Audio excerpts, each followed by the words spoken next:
ஜென்ம ஜென்மோ ஜென்மி ஸ்ரீ சரண் ஸ்ரீ பாக்ய சாய். அனைவருக்கும் சாய் சுப நமஸ்காரங்கள். நிலக்கோட்டையிலிருந்து சாய் உமேஷ். ஸ்ரீ சாயி சகஸ்ர நாமாவளி. ஸ்லோகம் 335. ஓம் சராச்சர பரிவ்யாப்தாய நமக. தீயினுள் கையை விட்டு சுடப்பட்டும் பாதிப்பு இல்லாமல் இருந்தவருக்கு நமஸ்காரம். அனுமனுடைய வாளில் துணிகள் பலவற்றை சுற்றி எண்ணெயை விட்டு கொளுத்தினார்கள் அரக்கர்கள். ஆனால் அந்த தீ அனுமனை சுடவே இல்லை.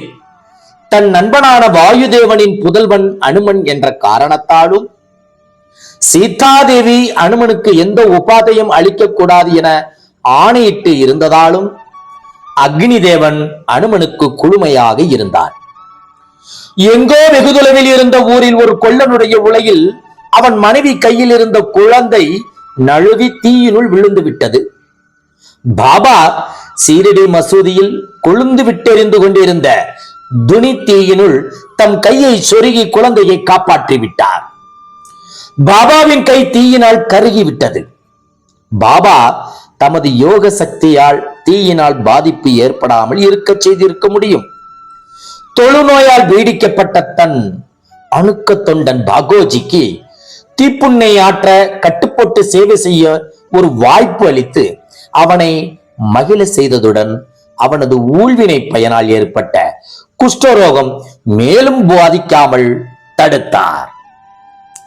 ஸ்லோகம் 336.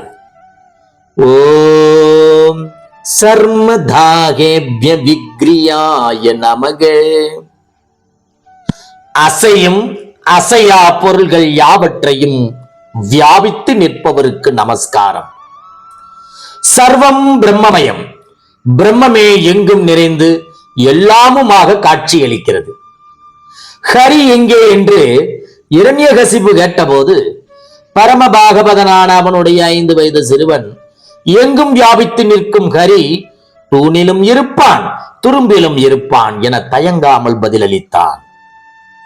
பக்தன் கூறுவது சத்தியமே என நிரூபிக்க இரண்யகசிபு ஏதோ ஒரு தூணை காண்பித்து, இதில் ஹரி இருப்பாரா என கேட்க, மகன் தயங்காமல் இருப்பார் என பதிலளித்தான். இரண்யகசிபு அந்த தூணை முஷ்டியால் அடிக்க தூண் பிளந்து அதிலிருந்து ஹரி நரசிம்மனாக ஆவிர்வவித்தார். அந்த ஹரியையே சதா தியானம் செய்து பிரம்மஸ்வரூபமாகவே ஆகிவிட்டவர்களும் அத்தகைய எங்கும் வியாபித்திருக்கும் நிலையை பெற்று விடுகிறார்கள். ஸ்ரீமுருக பெருமானை துதிக்கையில், எங்கும் நிறைந்திருப்பான் எட்டியும் எட்டாதிருப்பான் குங்கும வர்ணனடி என கிளிக்கண்ணியில் போற்றுகிறோம். ஜெய் குரு சாய். நற்பவி சாய்ராமா. ஜெய் குரு தேவ தத்தா.